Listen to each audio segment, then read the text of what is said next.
Hi everyone. Welcome to the last section of the course, Reactive Programming. In this section we will discuss about the basic idea of reactive programming, then we will build an example using Reactive framework, and lastly, we will build an example programs using our framework. Now we move on to the first video of this section that deals with producer-consumer model. In this video, we are going to learn about semaphore, volatile field, and producer-consumer implementation. Then we will discover about spinlock and busy wait. Let's begin with understanding about reactive programming. Suppose we have a web server that serves multiple requests at the same time, and each request is a short task that involves some computation. What is the usual way of achieving this?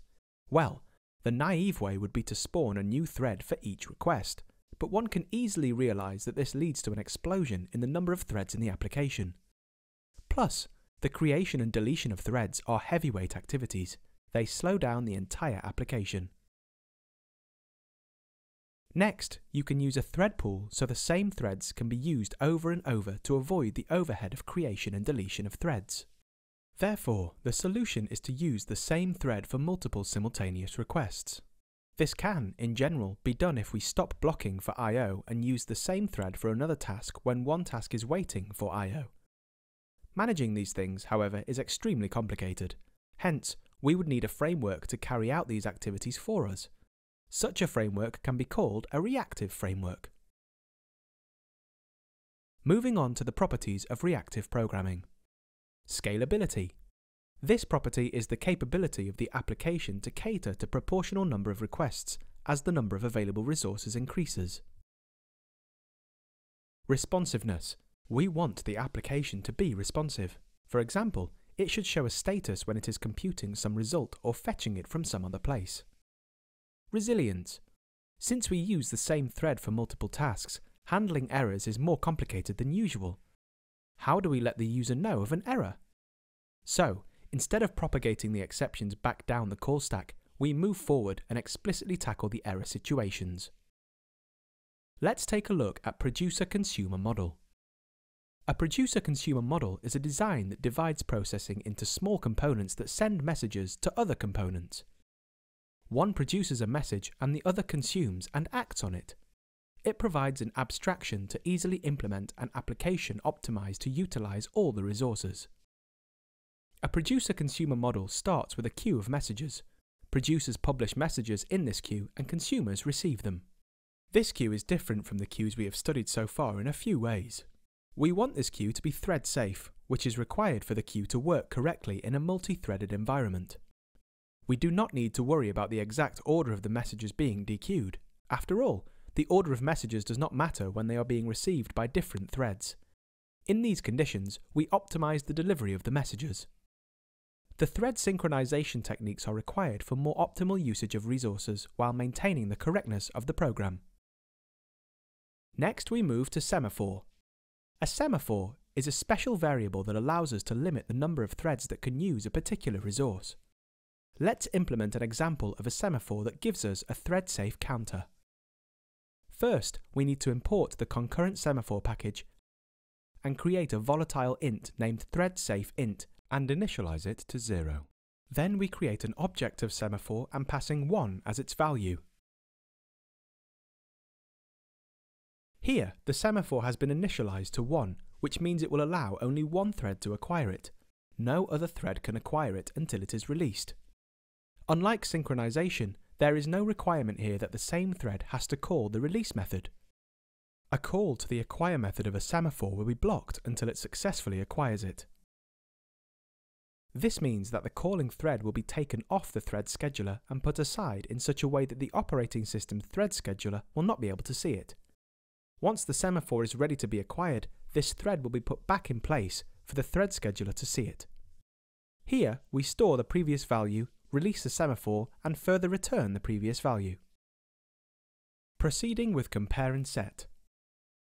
Compare and set is an atomic operation that allows you to update the value of a variable if and only if the existing value matches a specific value. This enables us to update a variable based on its previous value. The CAS operation returns a boolean. If the comparison is a match, which means the set operation is successful, it returns true. Otherwise, it returns false. The idea is to keep trying until this set operation is successful. In this diagram, you can view the basic strategy. Here, we are trying to increment the value of the shared variable var. The operation requires us to read the value in a thread-specific temporary location, then increment the temporary value and reassign it to the shared variable. However, this operation can cause problems if there are multiple threads trying to perform the update simultaneously.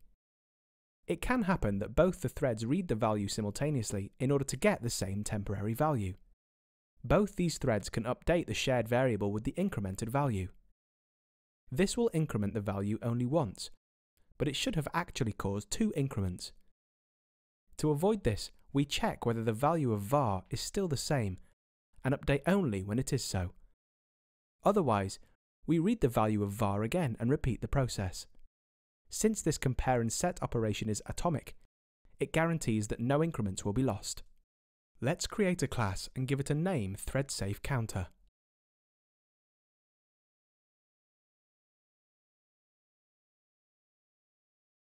This block of code is executed to use any atomic operation. We need to use classes from the java.util.concurrent.atomic integer package. Atomic integer is a class that encapsulates an integer and enables the compare and set operation on it. There are other utility methods as well.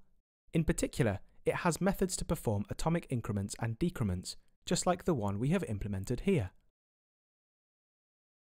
Our next subtopic is Volatile Field. Suppose we have a field that is being written to and read from multiple threads. If all the threads run on the same single CPU, the writes can simply happen on the CPU cache. They need not be synced in the main memory often. This would not be a problem, as the value could also be read from the same cache. However, multiple CPUs can have their own caches, and in such a case, a write to a cache from one CPU will not be visible from another thread running on a different CPU. Java, for example, maintains a separate copy of a shared variable for each thread, which is occasionally synced. If we, however, want to mandate that the writes from one thread should be visible from another thread, we need to declare the field volatile. All fields involved in atomic operations are declared volatile. Further, we explore about thread-safe blocking queue. Thread-safe means that multiple threads can share the same queue. Blocking means that if a thread tries to dequeue an element and the queue is currently empty, the call to dequeue will be blocked until some other thread enqueues an element. Similarly, if a thread tries to enqueue a new element and the queue is full, the call to the queue will be blocked until another thread dequeues an element and frees some space. Our queue will store elements in a fixed length array and maintain 2 counters that would store the next index for queuing and dequeuing. 2 semaphores block threads when the queue is either empty or full. Along with this, each array position is provided with 2 semaphores that ensure that enqueuing and dequeuing operations do not overwrite or repeat any elements. It does this by ensuring that once a new element is enqueued in a particular position, it is not overwritten before it is dequeued. Similarly, once a particular array index is dequeued, it is never dequeued again before another enqueue stores another element in it.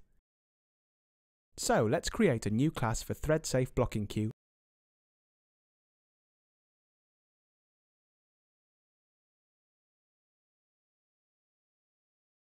and import these Java libraries. After that, we need to add this block of code where the underflow semaphore ensures that dequeues are blocked when the queue is empty, and overflow semaphore ensures that enqueues are blocked when the queue is full. These are the 2 atomic integers, out of which one is next enqueue index and other one is next dequeue index. The array store is the space that holds the elements. Both enqueue locks and dequeue locks are individual position-based locks that allow only a dequeue after an enqueue and vice versa. Then we create a variable for length. The alive flag can be used by the dequeuing threads to know when they can stop running, and no more elements would be expected. This flag needs to be set by the enqueuing threads. All initializations are pretty much self-evident. The enqueue operation first makes sure that the queue is not full by acquiring overflow semaphore. The next enqueue index is then incremented and the previous value is returned, which is then used to compute the index in the array where the element would be stored. The seemingly complicated expression ensures that the index rolls over properly even after the next enqueue index integer rolls over, provided the length of the queue is an integer power of 2. Once the index is selected, we must acquire an enqueue lock on the position, store the value, and then release the dequeue lock to mark this position as ready for dequeuing. At the end, we release one count on underflow semaphore to mark the fact that there is one more element in the queue to be dequeued. The dequeue operation is very similar to the enqueue operation, just the role of the semaphores are reversed. There is slightly more complicated code before the actual operation starts. This is to enable the dequeuing threads to quit when no more elements are available. Instead of directly acquiring underflow semaphore, we use try acquire, which will wake up the thread after 1 second if there are no elements are available to be dequeued. This gives us a chance to check the value of the alive boolean flag and quit the dequeue operation in case it is no longer alive. If the queue is no longer alive, we interrupt the current thread and exit. Otherwise, we compute the index and dequeue the element to the enqueue operation in a similar manner. This is a utility method to return the current number of elements in the queue. This is useful for knowing when to kill the queue that has set the alive flag to false in a producer-consumer setup. Lastly, we implement killDequeuers method. Producer-consumer implementation. We can now implement a producer-consumer setup using the queue we have created. In simple words, the producer-consumer queue is a queue of events that the producers produce and the consumers consume. There are 3 kinds of events. The invocation type refers to the regular events that propagate processing. The error type event is raised when an exception needs to be propagated. The completion event is produced when it is required that the dequeue threads need to be terminated and the queue needs to be closed. The producer-consumer queue takes consumer as input. Let's create an interface for consumer. With this block of code, we declare and initialize methods for the consumer interface. Then we create another class for producer-consumer queue. Here, we include the file and print stream libraries and creating enumerator for event type. The event class represents single events. Depending on the type, it can have value or exception. Then with this block of code, we add the attributes to the class. Let's create the constructor of the class. The constructor of producer-consumer queue creates consumer threads. It also takes consumer code as input. The consumer must implement the consumer interface. The consumer thread runs code that dequeues events and calls the methods on consumer code as per the event type in the loop. The loop ends when the termination event is received and no more events are there in the queue to be processed. Then we spawn the consumer threads. Here, the produce method is invoked from a producer thread. Note that the queue does not manage producer threads. They need to be managed separately. Once a producer thread marks the stream of events to be completed, no more new events could be generated and the dequeuing threads will be terminated after they process all the events. This method is to propagate an exception. If we need to wait for all the dequeuing threads to terminate, we use joinThreads method. To see how to use this producer-consumer queue to actually solve a problem, we will consider a dummy problem. We will work on a file named com/orkut.ungraph.txt that is open to public and contains all the friendships between users in Orkut. This file can be downloaded from this website. As we have already downloaded this file, let's open it by executing this command in command prompt. Each line in this file has 2 IDs that are separated by a white space. The meaning is that there is friendship between these 2 users. It's evident that each friendship is mentioned only once in the file and is undirected. Note that this means each line should increase the friend count for both the IDs. We will also use another file called userList that would contain the list of user IDs we are interested in. Our task is to find the number of friends which are included in the second file. Each line in uList has a single ID.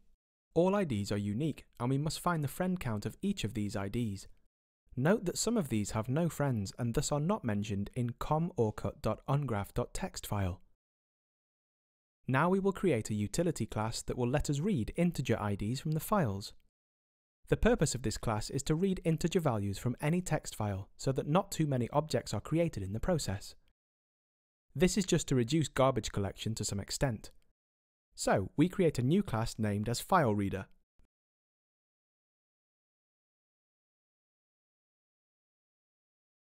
Then we import these Java libraries. Here we used file channel-based logic that uses byte buffer as a buffer. The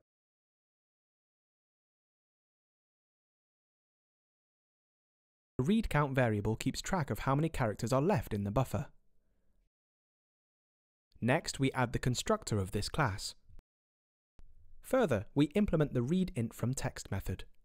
To read an int, keep reading the bytes in a loop until you hit a byte that is not a digit. In the meantime, keep computing the integer that the string of characters represents. We first check whether the buffer is empty. If yes, refill it by reading from the file. If no more bytes are available in the file, don't care to flip the buffer. We read a byte and decrement read count because now the buffer has one less byte. If the character is a digit, keep computing the integer. Otherwise, break the loop and return the calculated integer value. With the help of this, we will create a program to create a file output, which will contain the user IDs provided in userList along with the corresponding friend count. The idea is that reading the file is made asynchronous by computing the friend count. Since the counting involves a binary search, we want 2 threads doing it instead of 1. Before creating a new class, we need to include arraySearcher file and empty output text file to store the output. We create a friend count problem class and import these Java packages. We also create the attributes for storing the path of userList file, orcut ungraph text file, and output file.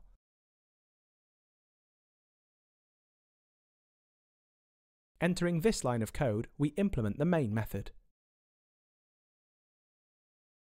It throws an exception. So here we created start variable, which holds the start time of the process. Next, we created a file reader. It reads userList file. First, we simply count the number of lines present in userList. This will let us create the correct size array.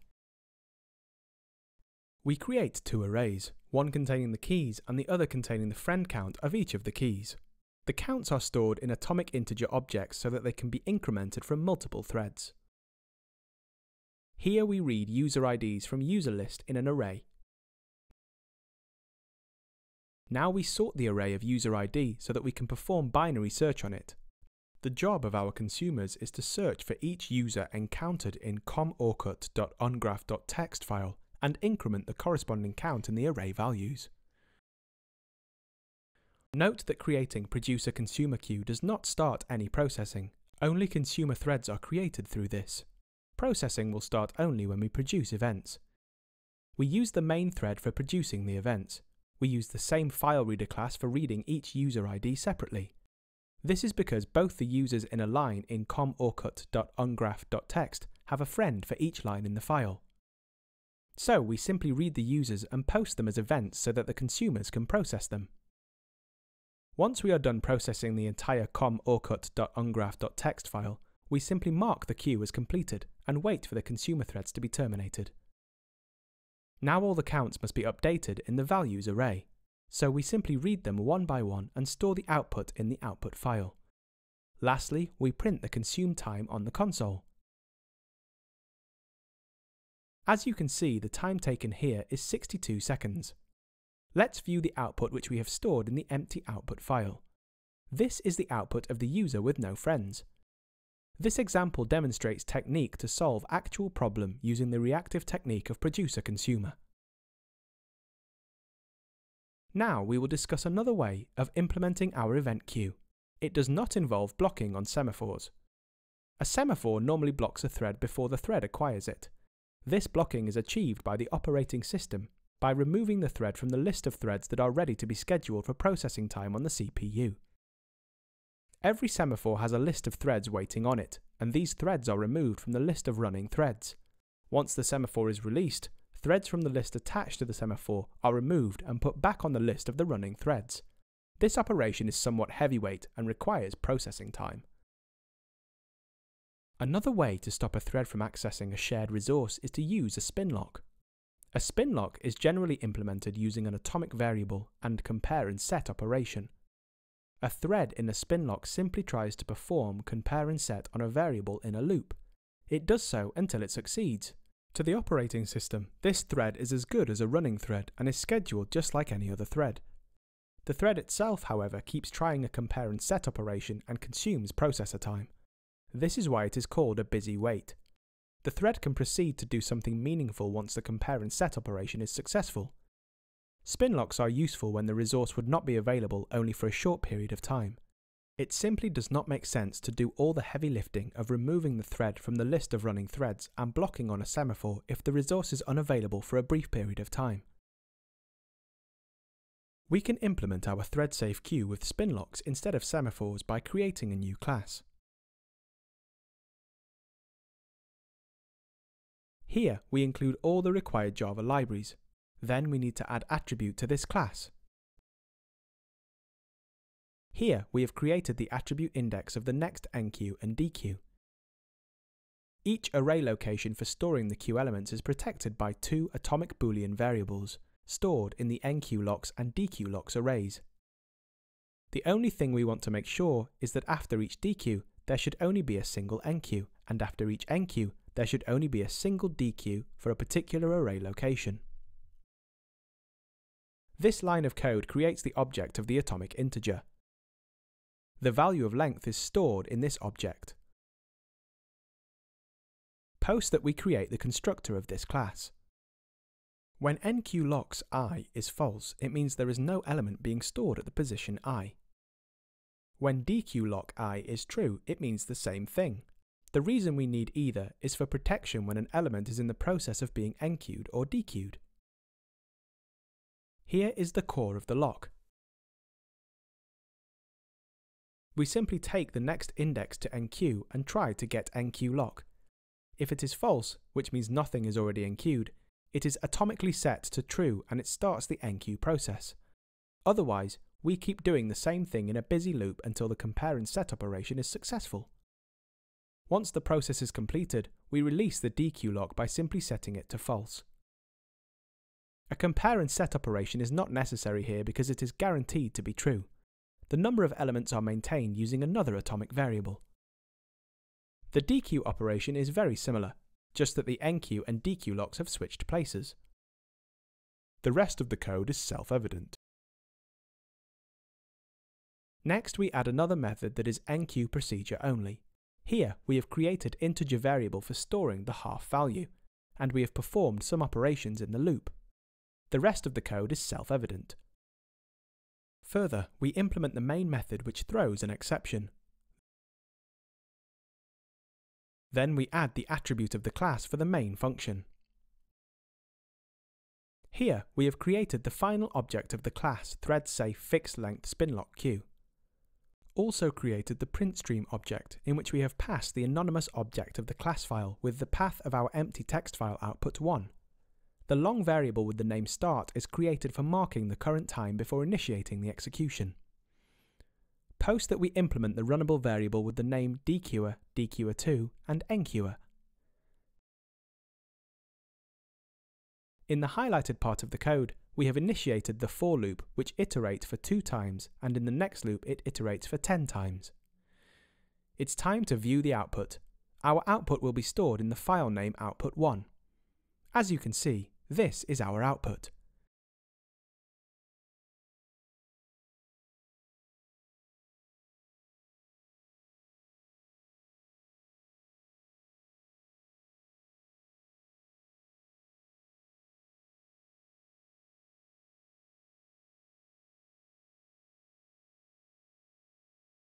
As we have already created, we can simply replace the queue in the producer-consumer queue class to use this spinlock-based queue.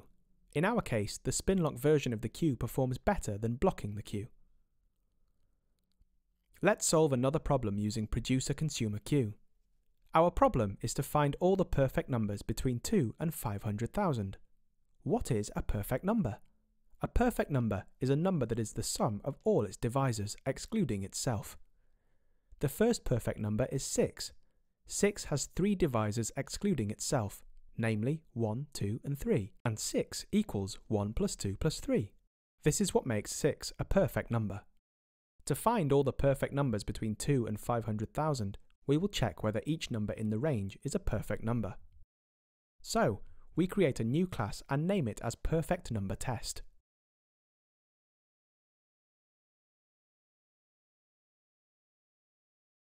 Here, we need to import atomic long package,